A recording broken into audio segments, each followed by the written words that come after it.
بسم اللہ الرحمن الرحیم۔ رب اشرح لی صدری ویسر لی امری واحلل عقدۃ من لسانی یفقہوا قولی۔ بھرپور جنگی تیاریوں کا حکم دیا اور سورہ الانفال کی آیت نمبر 60 کے اخیر میں کہا کہ وما تنفقوا من شیء فی سبیل اللہ یوفی الیکم وانتم لا تظلمون، اور جو بھی تم اللہ کی راہ میں خرچ کرو گے، فی سبیل اللہ خرچ کرو گے، اس کا تمہیں پورے کا پورا بدلہ ملے گا اور تمہارے ساتھ زیادتی نہیں ہوگی۔ ایک جوان سے جرنیل تک، ظاہر ہے انہیں بھی تیار کیا جاتا ہے۔ ایسا نہیں ہوتا کہ کوئی شخص کسی آرمی کا براہ راست جرنیل بن جائے، اس پر کسی قسم کی کوئی محنت، کوئی تیاری کرنے کی ضرورت پیش نہ آئے۔ دیکھیے، کون نہیں جانتا، ایک جوان ہو یا جرنیل، ان کو وہاں تک پہنچنے سے پہلے اپنے تعلیمی کیریئر کا آغاز کرنا پڑتا ہے ایک پرائمری اسکول سے۔ ایسا نہیں ہوتا کہ پرائمری اسکول میں پڑھے بغیر کوئی جرنل بن جائے۔ پرائمری اسکول سے مڈل سے سیکنڈری، پھر کالج اور یونیورسٹی تک، اور اسی طرح اعلیٰ تعلیمی و تربیتی اداروں سے گزرتے ہوئے ایک جوان جرنیلی تک پہنچتا ہے۔ اس طرح یہ سارے ادارے اور ان اداروں کی تشکیل، ان کا قیام گویا ان جوانوں اور جرنیلوں کی تیاری کے لیے ہوتے ہیں، یا تیاری کے کام آتے ہیں، اور اس مرحلے سے گزر کر کے کوئی اس قابل ہوتا ہے کہ وہ کسی بھی لشکر کی کمان کر سکے اور وہ دشمن سے اس لشکر کو لڑا سکے۔ اسی طرح جنگ کے دوران میں استعمال ہونے والے ہتھیار، وہ بھی بنے بنائے نہیں مل جاتے، بلکہ اس کے لیے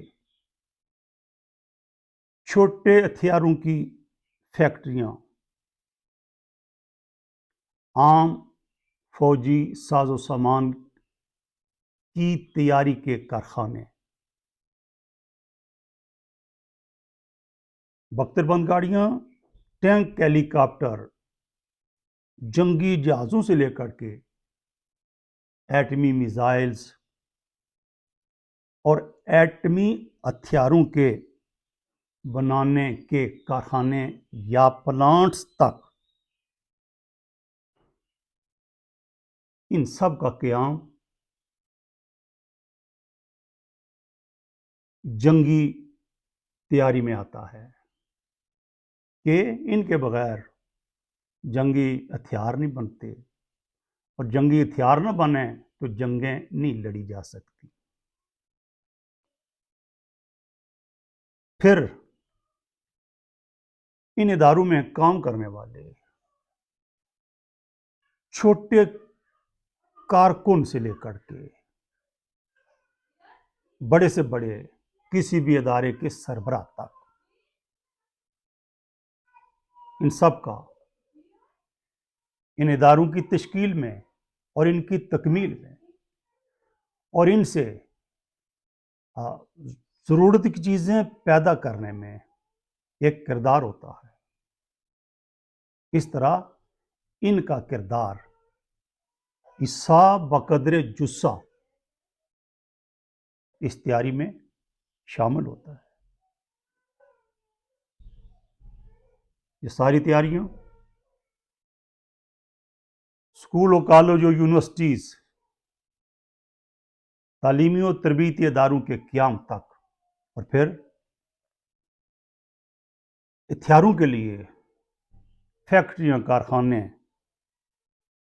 اور پلانٹس وغیرہ لگانے تک، یہ سارے کام جنگی تیاری میں آتے ہیں۔ اور فرمایا کہ وَمَا تُنْفِقُوا مِنْ شَيْءٍ فِي سَبِيلِ اللَّهِ يُوَفَّ إِلَيْكُمْ وَأَنْتُمْ لَا تُظْلَمُونَ، تم جو خرچ کرو گے، مطلب ان جنگی تیاریوں پر، اس لیے کہ میں عرض کر رہا ہوں کہ سورہ الانفال کی آیت نمبر 60 کو میں پڑھ کے آپ کے سامنے اس کی وضاحت رکھ رہا ہوں۔ فرمایا کہ جو تم خرچ کرو گے فی سبیل اللہ، ایک خرچ کرنے کی اہمیت بتائی، اور دوسرا اس خرچ کو فی سبیل اللہ کہا،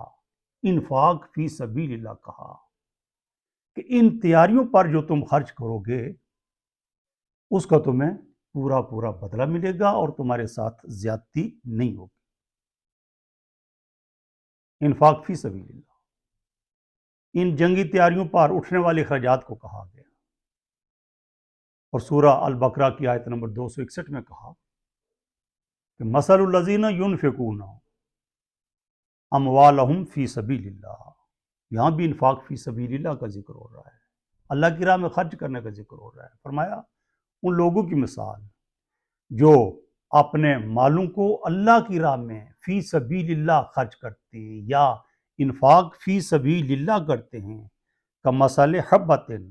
انبتت سبع سنابل، ان کی مثال اس ایک دانے کی ہے جس دانے سے 7 سٹے اگتے ہیں، فی کل سنبلۃ